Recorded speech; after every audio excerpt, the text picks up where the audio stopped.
Ready?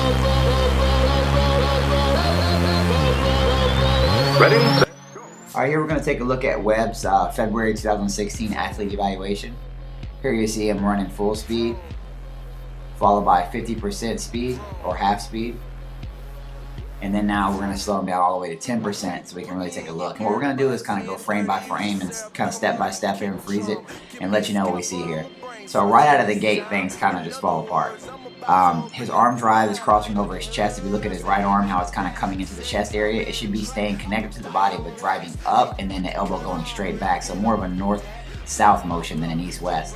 He balls his fist up too, which causes tension in the upper body, and that also causes some unwanted motion. His chest also opens up at the start, mainly because of his arms going across his chest. And then his leg drive is off angle. So right away, just a lot of things are kind of falling apart right away, which is kind of slowing him down a lot. So those are things that we need to look at. We're going to get a little bit more into it here. Let's take him down about another 3 yards or so. And we'll stop him right about here.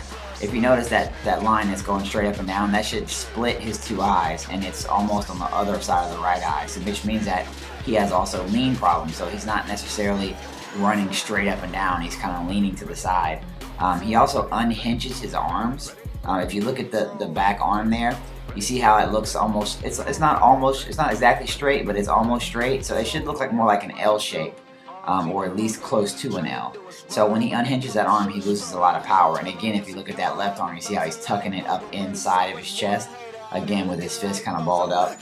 So those are things within the first 10 yards that we need to remedy. And that just takes a lot of repetition and just, coming to the training classes and stuff that we do here. The next thing we want to look at is when he comes up, he also closes his arm down into a V, which means he's bringing his hand towards his shoulder. It should stay out in front of his body, again in that same L shape. His arms are also getting separated from his body. You notice how you can see straight through his arms there, they should be connected. So again, it's just causing so much east-west motion.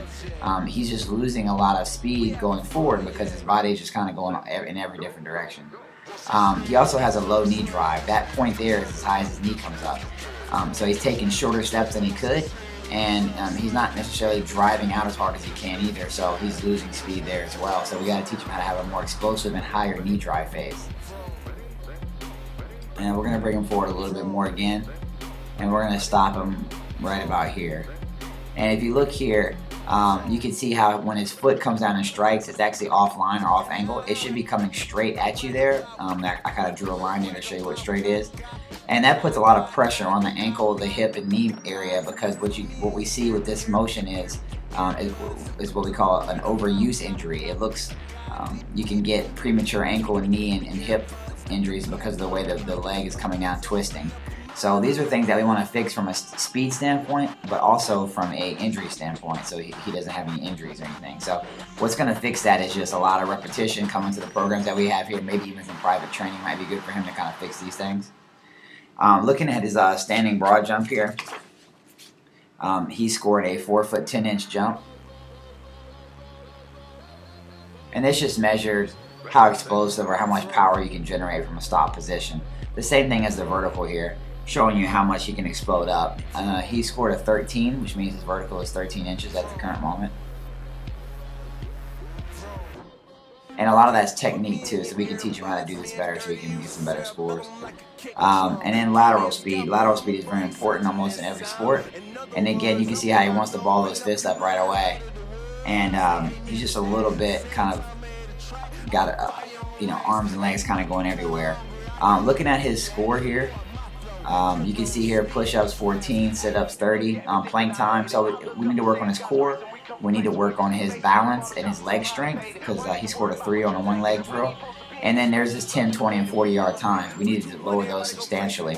Also working on his flexibility too. So what he needs is to come to class as much as he can, stay consistent with it. He should be doing this program year-round if he can, because these are gonna be the things that are gonna help him, be a better athlete and fix all these issues that we have.